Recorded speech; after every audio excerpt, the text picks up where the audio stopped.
एक भक्त था, वह रोज बिहारी जी के मंदिर जाता था, पर मंदिर में बिहारी जी की जगह उसे एक ज्योति दिखाई देती थी। मंदिर में बाकी के सभी भक्त कहते, वाह, आज बिहारी जी का श्रृंगार कितना अच्छा है, बिहारी जी का मुकुट ऐसा, उनकी पोशाक ऐसी।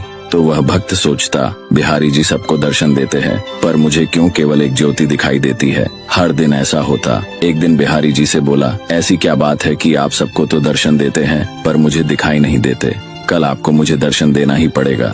अगले दिन मंदिर गया, फिर बिहारी जी उसे ज्योत के रूप में दिखे। वह बोला, बिहारी जी, अगर कल मुझे आपने दर्शन नहीं दिए तो मैं यमुना जी में डूबकर मर जाऊंगा। उसी रात में बिहारी जी एक कोढ़ी के सपने में आए, जो कि मंदिर के रास्ते में बैठा रहता था, और बोले, तुम्हें अपना कोट ठीक करना है। वह कोढ़ी बोला, हाँ भगवान।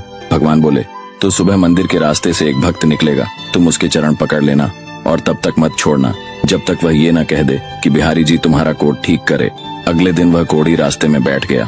जैसे ही वह भक्त निकला, उसने चरण पकड़ लिया और बोला, पहले आप कहो कि मेरा कोट ठीक हो जाए। वह भक्त बोला, मेरे कहने से क्या होगा, आप मेरे पैर छोड़ दीजिए। कोढ़ी बोला, जब तक आप ये नहीं कह देते कि बिहारी जी तुम्हारा कोट ठीक करे तक मैं आपके चरण नहीं छोड़ूंगा। भक्त वैसे ही चिंता में था कि बिहारी जी दर्शन नहीं दे रहे, ऊपर से ये कोढ़ी पीछे पड़ गया, तो वह झुंझलाकर बोला, जाओ बिहारी जी तुम्हारा कोट ठीक करे, और मंदिर चला गया। मंदिर जाकर क्या देखता है, बिहारी जी के दर्शन हो रहे हैं। बिहारी जी से पूछने लगा, अब तक आप मुझे दर्शन क्यों नहीं दे रहे थे? तो बिहारी जी बोले, तुम मेरे निष्काम भक्त हो, आज तक तुमने मुझसे कभी कुछ नहीं मांगा, इसीलिए मैं क्या मुंह लेकर तुम्हें दर्शन देता। यहाँ सभी भक्त कुछ न कुछ मांगते रहते हैं, इसलिए मैं उनसे नजरें मिला सकता हूँ, पर आज तुमने रास्ते में उस कोढ़ी से कहा कि बिहारी जी तुम्हारा कोट ठीक कर दे, इसलिए मैं तुम्हें दर्शन देने आ गया। निष्कर्ष, भगवान की निष्काम भक्ति ही करनी चाहिए।